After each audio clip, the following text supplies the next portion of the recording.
Got to say, this one's a bit tight. Good morning and welcome back to the channel. In this morning's Celtic FC news, Chris Sutton gives it to Kris Boyd, and Kris Boyd tries to smother Chris Sutton with love. It's all a bit strange. Anyway, and we talk about the game last night, and get your thoughts on the game last night, and make sure that you give this thumbs up, the video a thumbs up, as it does help with the algorithm. So we've got a few things to talk about from last night. Obviously, Cameron Carter-Vickers came back and played. What do you think about him and Big Rocky at the back? I thought the two of them were absolutely fantastic together.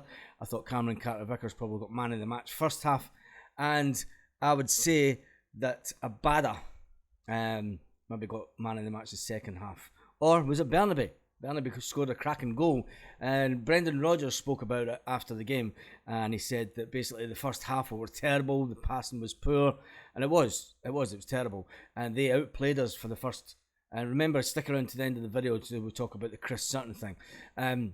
The first half we were just absolutely woeful. Their passing, you could tell, like they played like a typical Spanish team.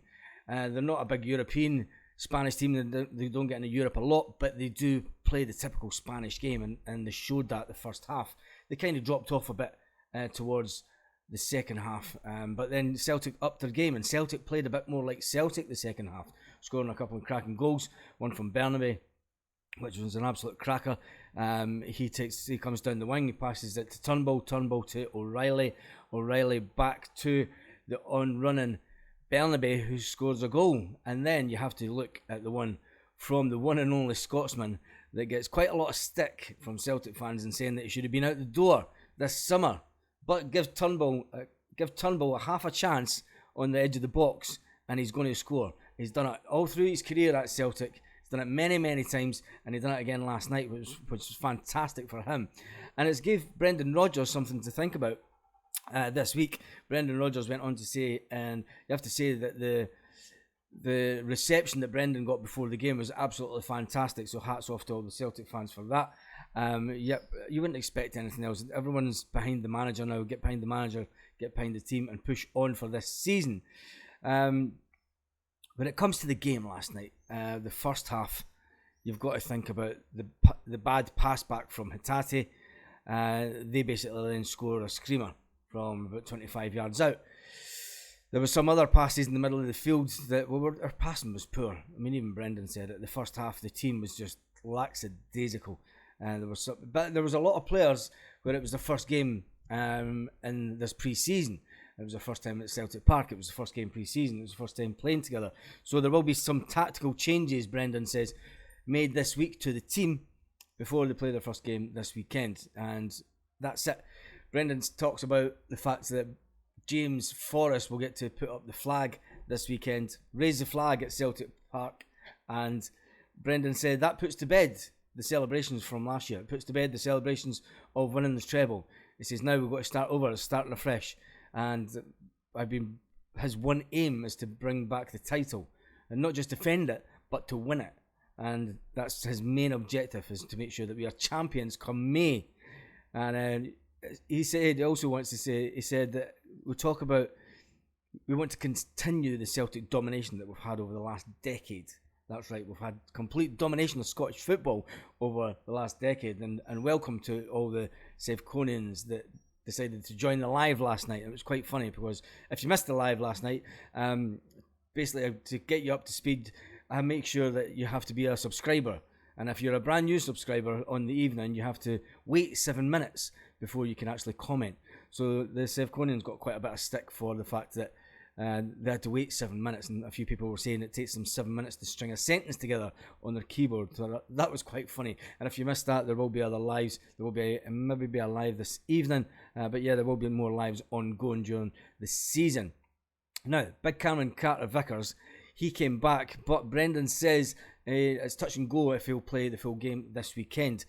You've got to say him and Rocky looked a formidable force together the first half. The two of them, I mean, Rocky's a bit bigger than Cameron. I think they're going to be a fantastic duo at the back.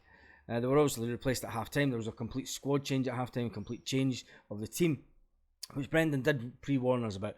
On came Yang, I thought he had a fantastic game. Odin, he was a bit of a, he's going to be a player as well. And we were all pleased with the second half. It was good. It was good the fact that they were passing the ball a bit more. We played a bit more like Celtic. Played a bit more like the way we have done over the last couple of seasons, which was all good. Yang was direct, promising. It's the first taste that these guys have had at Celtic Park, so they know the expectations.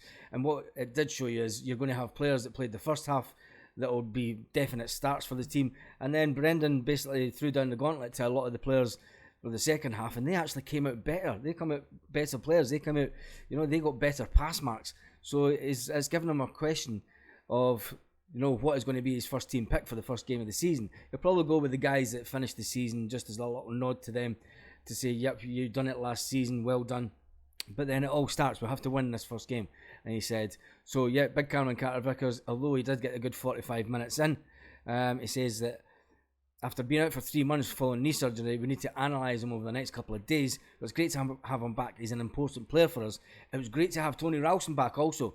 Tony Ralston had quite a good game. There's quite a lot of players got pass marks last night, and especially after pre-season. People look too far into pre-season sometimes. Right, let's get to the big one. Chris Sutton's been slating Jota, basically. We're going to talk about him and the lunatic that supports the other side, but he's basically said that he wishes players would come out and tell the truth about why they're going to Saudi. He says you can understand why Jota went to Saudi Arabia, and it wasn't for the football. It wasn't to win the Saudi League, let's face it. He says, but after a 25 million move and 200 grand a week, you can understand why players are going. You don't want to lose your best players, but he wishes that players just come out and tell the truth. And talking about tell the truth, you know what he's like. He likes slating the one and only Kris Boyd. But he has jumped over to Sky, so we'll regularly see him be able to knock down Boyd and verbally give him what is right about the game. Sutton said that it's a really big move to move across to Sky. I enjoyed my time at BT, but it's come over an opportunity to work with some talented people and Kris Boyd. So he's basically setting the fireworks before they even get started this weekend. He's looking forward to working with Chris and James McFadden and Stille and Petrov. You've got to say what a lineup that is for the commentary. At least, hopefully, Sky don't cut it short the way that they have been doing. They have short-changed Scottish football over the years. It's been dominant. That Celtic have been dominant over the years, and Kris Boyd has hated it. So he's worked with Ali McCoy before. So getting over the line, he says, although Ali doesn't turn up on time often, he says enjoy working with him, but working with Chris is going to be a hoot. And Kris Boyd, strangely enough, Kris Boyd has said that, he says, Kris Boyd, are you waiting for this? He says Kris Boyd insists he's no qualms about working alongside Chris Sutton, even. He says, the Celtic great is one of the best pundits of recent times. Wait a minute. He's going to turn up and he's going to have an apple for him.